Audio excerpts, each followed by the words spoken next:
você se sente? Como é gostoso nós ouvirmos palavras de encorajamento. Jesus, bem no iniciozinho do ministério dele, onde os discípulos não eram nada, cheio de problemas, cheios de competição, Jesus fala: vós sois o sal da terra, vós sois a luz do mundo. Jesus chamava os discípulos de amigos. Vocês são meus amigos. Que coisa gostosa devia ser para aqueles homens ouvir essas coisas. Ele está me chamando de amigo, eu sou amigo dele. Que coisa gostosa que deve ser. E o Senhor falava: vós sois filhos do Altíssimo. Oh, filho do Altíssimo. O que dizer de Paulo? Vocês são mais que vencedores por meio de Cristo Jesus. Vocês têm a mente de Cristo em Cristo Jesus.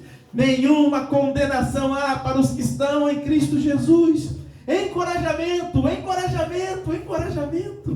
E o que o encorajamento move em você? O encorajamento te desafia, o encorajamento te desperta, o encorajamento te anima. No encorajamento você fica animado. O encorajamento pode encher seu coração de fé, pode encher seu coração de ousadia. Palavras de afirmação. Bom, mas o que os homens fazem? Pessoas que gostam de estatística, né? Já li outros livros que falam disso, que de forma geral, os homens de forma geral, para cada 10 palavras, 9 palavras são negativas e uma palavra é de afirmação. E eles fizeram essas pesquisas com os pais. E entende-se por palavra negativa: você não escovou o dente hoje, menino. Olha aqui onde está o seu sapato. Você deixou o sapato no lugar errado. Você não fez a sua tarefa. De forma geral, são 9 palavras para falar do que não foi feito e uma palavra para falar de elogio.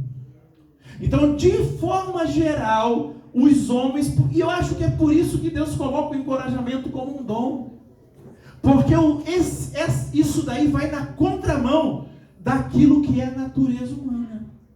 A natureza humana é o seguinte: a folha está branquinha, ó, tem um pontinho vermelho ali, tem um negocinho ali que não está funcionando. E isso na formação de uma criança é extremamente nocivo. A criança que vive num ambiente assim, o que ela vai pensar? Cara, eu sou um perba mesmo, cara. Eu não sirvo para nada mesmo, não, rapaz. Eu não dou conta, não. Eu nunca vou conseguir agradar meu papai e minha mamãe. E no casamento? A mesma coisa. Eu nunca agrado essa mulher. Eu nunca agrado esse homem. Então, temos que tomar cuidado com essa linguagem. E o que a palavra do Senhor fala? Provérbios capítulo 12, versículo 18. Vai falar uma coisa? Se você quiser, você levanta o dedinho assim. A língua dos sábios é medicina. Eu acho isso muito legal. Eu vou falando, vocês vão anotando, tá? Eu vou falar para vocês, para ir mais rapidinho. Provérbios 12, 25. A ansiedade do coração do homem o abate, mas uma boa palavra o alegra. Olha que coisa gostosa. Provérbios 16, 24. Palavras agradáveis são como favo de mel, doces para a alma e medicina para o corpo. Já viu quando você está abatido? Não sei se vocês já passaram por essa situação. você está abatido. E de repente vem um abençoado ou uma abençoada e traz aquela palavra agradável, aquela palavra doce, e parece que aquilo entra dentro do seu corpo como uma energia e te revigora. E você se sente revigorado por uma palavra de encorajamento, por uma palavra doce. Então nós temos que usar os nossos lábios para transmitir vida. Usar nossos lábios para transmitir palavras animadoras. Não pagar o mal com mal, mas pagar o mal com bem. Você nunca vai conseguir transformar ninguém pela cobrança. É um engano. É um engano. As pessoas são transformadas pelo poder do Espírito Santo. E tem que ter muita graça do Senhor para todos os relacionamentos teus. Todos os teus relacionamentos que você vê defeito de alguém, o Senhor quer te usar com graça, com palavras animadoras, com elogios, com oração. Mas não, a gente vai na tendência humana. Cobrança, cobrança, cobrança. E aí o efeito é inverso. O efeito é inverso. E aí a gente cai nesse ciclo vicioso. Cobrar, cobrar, cobrar. Não vê mudança, não vê mudança, não vê mudança. Cobrar, cobrar, cobrar. Será que Deus não quer fazer você mudar o interruptor? Vamos mudar esse interruptor. Começar a falar dessa pessoa, as coisas boas que ela tem. Porque quem aqui não tem coisa boa, né? Quem não tem? Todos nós temos coisas boas. As coisas boas que foram produzidas em nós por Jesus. Nós fomos transformados. Então nós temos coisas boas. 1 Tessalonicenses capítulo 5, versículo 11. Fala lá. Animem-se uns aos outros. Consolai-vos, pois, uns aos outros. Edificai-vos reciprocamente. Há uma recomendação de Paulo. Vocês têm que se consolar. Vocês têm que se animar mutuamente. Provérbios 15:30. As boas novas fortalecem até os ossos. Amados, eu já experimentei isso, amados. Então eu posso testificar que isso é verdadeiro. Fortalece até os ossos, né? Seu corpo é revigorado quando você ouve boas novas, né? E vocês devem estar lembrando aí de muitas situações onde isso aconteceu, né? Na sua vida, onde você estava desanimado e de repente uma palavra te levantou. Então, o que eu tenho para falar da Miriam? Como você é linda! Que privilégio ser seu marido! Você continua sendo a florzinha do meu jardim. Continua. Você continua sendo minha namoradinha. A sua personalidade alegra todos nessa casa. Ah, Miriam, como você é organizada. Você tem um jeitinho tão manso, tão dócil. Você cozinha muito bem. Muito bem. Quantas virtudes há no seu cônjuge? Queria que você estivesse fazendo uma lista aí. Faça uma lista para você lembrar de falar. Porque eu sei que você tem essa lista, mas você fica com ela guardada. Você tem que falar, tem que falar, tem que falar. Façam isso no casamento de vocês. Esposa, faz isso quando seu marido for sair de casa. Ele já vai sair para o trabalho cheio da graça de Deus. Maridos, façam isso quando chegarem do trabalho. Façam isso, que maravilha.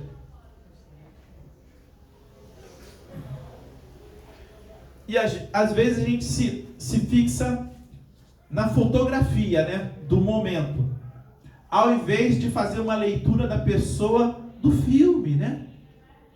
A pessoa às vezes tem um filme que, se você botar lá o percentual desse filme, da quantidade de tempo naquela área, poxa, ela é 10, cara. Vai dar 9,5. Mas aí naquele momento, naquela fotografia, você nunca fala do filme, mas faz questão de falar a fotografia que ficou feia. Isso não é justo. Não é correto, né?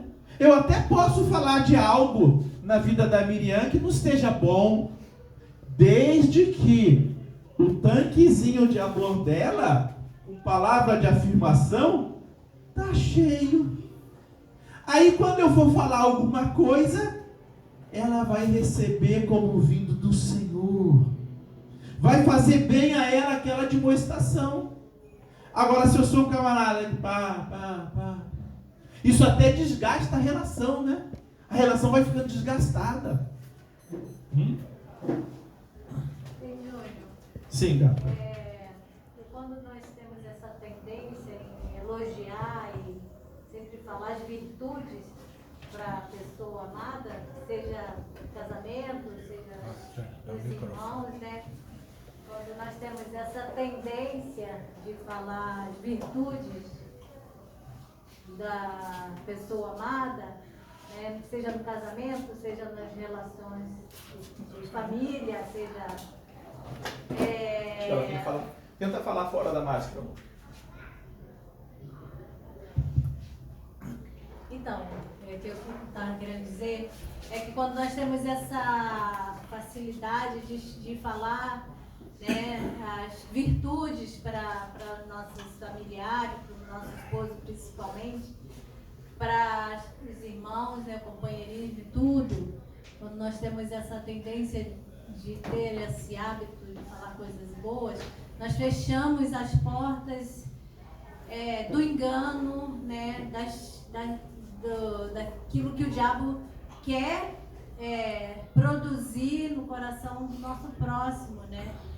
Então, falar sempre as coisas boas é muito bom para o nosso próximo, né? Então, sempre falar, elogiar, né? Falar as coisas que vai valorizar o eu dele. Deixa então. Alô.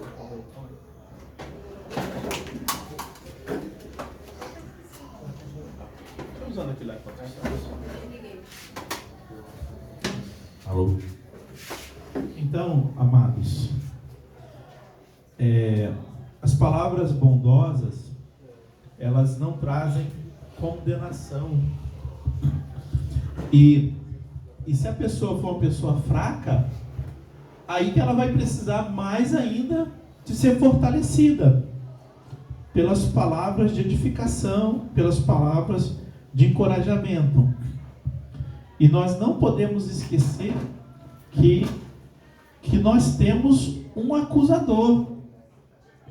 Então nós já temos um que nos acusa. E aí você já tem que conviver com aquele CDzinho do diabo, né? O CDzinho do diabo, que é o CDzinho de Lúcifer te acusando. Você não presta, você não presta, você não consegue, você não consegue, você é isso, você é isso. E quantas vezes o diabo às vezes usa a pessoa, outra pessoa, para vir falar para você exatamente aquilo que você já está lutando, com acusação. E aí aquilo começa a ir te destruindo.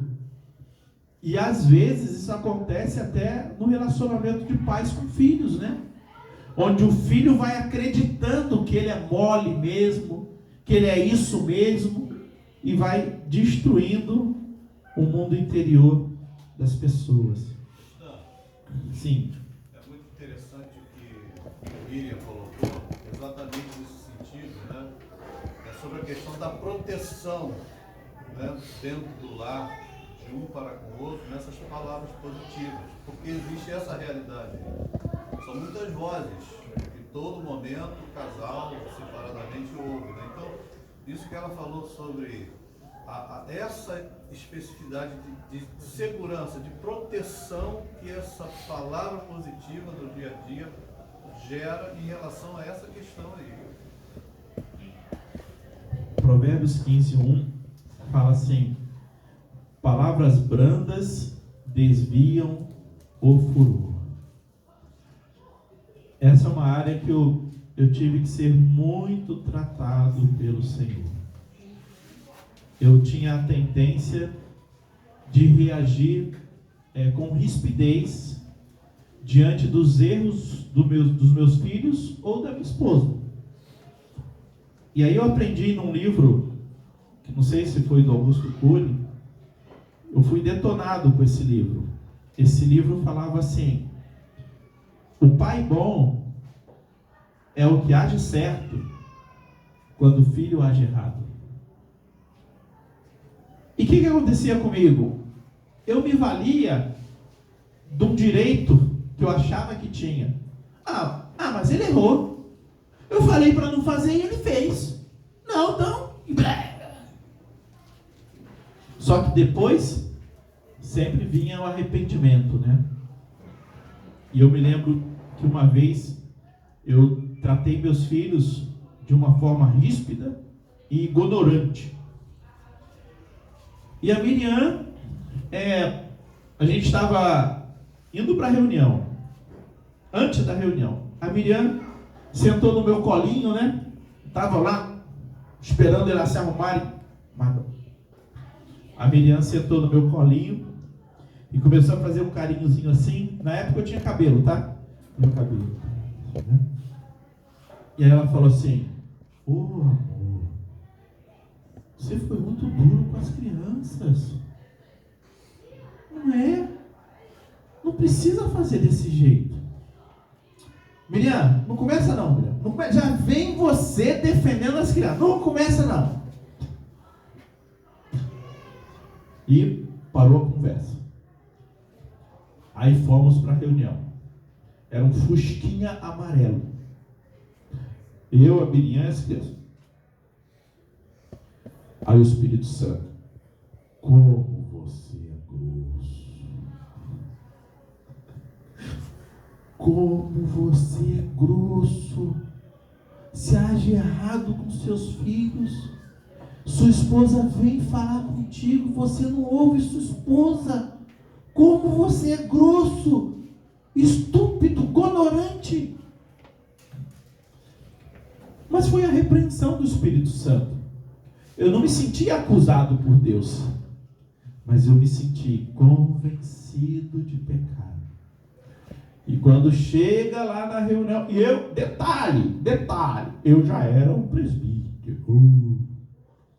E quando chega lá na reunião, o que eu tenho que fazer? Miriam, as crianças, para consertar. Eclesiastes 10:4 fala: o ânimo sereno acalma grandes tempestades.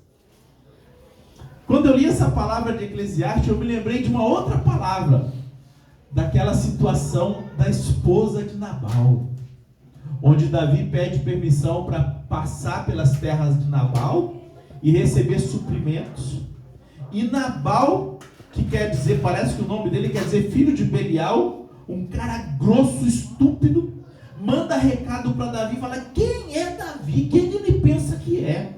Para vir me pedir tal coisa e tá. E os mensageiros vão e chega isso nos ouvidos de Davi. Davi já toma um decreto dentro dele: eu vou entrar naquela terra e vou matar todos os machos, o macho que tiver lá. Só que os servos de Nabal e Abigail chegam lá ao ouvido: Abigail, pelo amor de Deus, olha o que o Nabal fez. Abigail, Davi, os exércitos de Davi. Abigail toma uma providência, manda mensageiros na frente, manda presentes e vai a cavalo ao encontro de Davi. Quando ela vê Davi, se prostra diante de Davi. Meu Senhor, por favor, não leve em conta. Meu marido é um homem de dura serviço, meu marido é um homem de Belial, e vai. E Davi rende graças ao Senhor por aquela mulher e diz: por causa da sua atitude, eu não vou destruir a sua casa. Passam os dias, Nabal morre, e Davi então toma Abigail para ser sua esposa. Então o ânimo sereno acalma grandes tempestades. Palavras humildes, né? Palavras educadas. Ensinar nossos filhos a falar por favor. Meus filhos quando vinham, o quê? Qual a palavrinha mágica? Papai, por favor. Ensinar nossos desde criancinha, vai ensinando. Não posso permitir meus filhos ter. Não. Dócilzinho. Palavrinhas mágicas dentro de casa, por favor, muito obrigado. Solicitações ao invés de imposições. Falar de forma branda, generosa. A forma ríspida e truculenta sufoca o relacionamento. E este que vos fala é um que teve que ser tratado por Deus nisso. Eu reagia de forma errada, como eu falei com vocês, né? De forma truculenta, de forma ríspida. E eu comecei a perceber que aquilo estava produzindo medo no coração dos meus filhos. E eu fui assim muito detonado por Deus quando eu descobri isso. Quando o Espírito Santo me mostrou que a obediência dos meus filhos era fruto do medo que eles tinham do papai. Mas não era pelo respeito, pela honra, né? E aí então eu comecei a orar ao Senhor: Senhor, tem misericórdia de mim, Senhor. O negócio sai instantâneo, o rompante sai instantâneo, e depois vem o arrependimento. Senhor, vamos fazer assim. O Senhor fala comigo antes do rompante. E eu comecei a pedir isso para Deus, antes do rompante, Senhor. E aí teve várias experiências, mas teve uma que foi muito pontual. Não sei se eu já contei isso para vocês, acho que já contei, né? Acho que já numa outra ministração que eu vim. Eu estava no escritório trabalhando, digitando, e aí de repente eu ouvia a Gisele. Eu tinha um aquário, sabe esse aquário de um peixinho só? Eu ouvi que minha filha foi lavar o aquário de um peixinho só embaixo de um chuveiro que tinha do lado de fora da casa. E eu ouvi o barulho. Ai, Gisele. E aí, o normal do Júnior seria: Gisele, você não está vendo? Aí deu lugar. E quando eu estou saindo, ao Espírito Santo: olha o que você pediu. Aí eu cheguei na porta do escritório, olhei para Gisele. Gisele estava no chão, o peixinho pulando. Eu lembro dessa peixinho. Os vidros tudo quebrado, né? Aí eu cheguei na porta do escritório. Quando eu cheguei, Gisele, a Gisele sabia que ela ia levar uma bronca. Aí o Espírito Santo usou aquilo, é uma fotografia, um filme forte na minha alma. Porque o Espírito Santo queria pontuar para mim como eu era. E aí eu virei o interruptor. Ô Gisele, tá tudo bem com você? Aí ela não entendeu nada, né? Ô filha, depois você arruma isso daí, toma cuidado para não se machucar. Ó filha, a próxima vez você limpa isso no tanque, tá bom? E eu volto para o escritório, volto a trabalhar, cheio do gozo do Espírito. Oh, Senhor, é possível, Senhor, é possível. Passa 15 minutos, a Gisele vem, entra no escritório por trás de mim e começa a fazer uma massagenzinha aqui no ombro do papai. Sabe aquela cena dentro de casa que não tem palavras, mas o Espírito Santo está falando tudo, né? O Espírito Santo estava falando para mim, viu só como não precisa da velha bronca? A minha filha estava irradiante, poxa, papai, olha, né? Então, é possível nós aprendermos essas linguagens, irmos melhorando cada dia mais, porque nós temos o Espírito Santo, nós temos a palavra de Deus e nós temos o corpo de Cristo que começa na nossa casa. Tem uma anja de Deus na minha vida, uma anja que aparece. Às vezes a gente fala que não tem anjo, né? Tem um anjo na sua casa. É o anjo de Deus que Deus usa para falar conosco. Amém? Podemos continuar? Segunda linguagem, qualidade de tempo. Jesus fala, não pudestes orar nem ao menos 1 hora? Então, o que é a qualidade de tempo, ou o tempo de qualidade? É o seu tempo, a sua atenção, o seu coração. Pessoa que normalmente tem essa linguagem, elas também vão ter necessidade de querer ser ouvidas, elas gostam de uma boa conversa, e às vezes a pessoa só quer ser ouvida, né? Ela não está na hora de querer ser corrigida. E nós pensamos muito, falamos muito, mas também temos a tendência de ouvir pouco. Nós ouvimos pouco uns aos outros.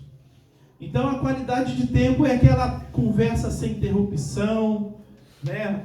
Aquele negócio lá de passar um dia inteiro junto e darmos atenção para os outros. A Bíblia fala que os olhos são a lâmpada do corpo, olhar nos olhos um do outro. E aí já ouvimos esposas que falam para o marido assim, eu preciso que você me dê pelo menos 15 minutos por dia, mas olhando para mim, sem olhar para celular, sem olhar para outras coisas, olhando para mim. Você vê o nível que essa esposa estava, né? De necessidade de atenção do marido, porque para ela 15 minutos só estaria bom. Então, nós podemos caminhar juntos, assistir filmes juntos, né? Ler livros juntos, tomar sorvetes, passear, pescar, fazer compras, né? E ter aquele tempo gostoso de oração com a família, né? Tirar esse tempo especial, ler textos da palavra, cantarmos juntos, salmodiarmos juntos, brincar com os filhos, com aquilo que os filhos gostam. Porque às vezes eu, como pai, gosto de brincar com um tipo de brincadeira. Mas às vezes o filho quer que a gente brinque com ele com aquela brincadeira que ele goste. Então isso é você estar atento às necessidades do filho. Às vezes as esposas perguntam, você está prestando atenção no que eu estou dizendo? Às vezes você está ali, mas não está ali, né? Já aconteceu isso com alguém? Já aconteceu isso com você, marido? A mulher está falando, mas você está longe, está longe. De vez em quando acontece comigo. Eu tenho que dar ordens para minha alma. Tenho que parar aqui. Parar, me concentrar, para dar atenção. Então, a qualidade de tempo, ela também envolve tempo, né? Porque tem pessoas que falam, eu não tenho muito tempo para dar, mas o tempo que eu dou é de qualidade. Já viram essa conversa? Aí eu gosto sempre de dar um exemplo desse negócio. Você chegar para o seu patrão e falar, ó, patrão, eu não posso trabalhar 8 horas por dia, não. Eu trabalho 4 horas, mas o meu trabalho é um trabalho com muita qualidade. Né? O patrão, não, mas eu faço bem o meu trabalho. Não, tem que trabalhar 8 horas, filho. Então não podemos também confundir. Achar que qualidade de tempo pode diminuir o tempo. Não sei. Eu tenho que dar para Miriam o tempo que ela precisa. E a qualidade de tempo, quem vai determinar isso é ela. Porque é responsabilidade minha dar a Miriam todo o suporte para que ela se sinta segura no meu amor para com ela. Então, quem vai determinar a quantidade de tempo e a qualidade de tempo é ela. Uma vez a Gisele chegou para mim e falou, pai, você não está me dando atenção, pai. Eu, como, filha? Como não estou te dando atenção? Pai, você me dá atenção, mas fazendo outras coisas. Você fica fazendo outras coisas. E aí eu percebi que essa era uma linguagem de amor da Gisele. Tinha que sentar e olhar nos olhinhos dela e tá dela. E a Miriam fala que eu sou igualzinho. Diz a Miriam que eu também tenho essa linguagem, essa necessidade de ser ouvido. E a pessoa que tem essa necessidade é uma coisa impressionante, né? Você faz isso por ela, ela te acha o máximo. Normalmente, os idosos sempre têm essa necessidade. Não é o meu caso. Os velhinhos, né? Já percebeu quando você dá atenção para um velhinho? Ele acha você o máximo. Ou quando você dá atenção para uma criança, você vai ser o tio máximo para ela, né? Porque você está dando atenção, você está falando a linguagem de amor dela. Certa vez, eu aprendi essa experiência com Moisés Cavaleiro. O Moisés dava sempre esse exemplo de um filho de pastor que ficou meio doido, ficou meio pirado. Mas toda vez que ele ia estar com o pai, ele falava assim, pai, você lembra o dia que a gente saiu para pescar? Não. E toda vez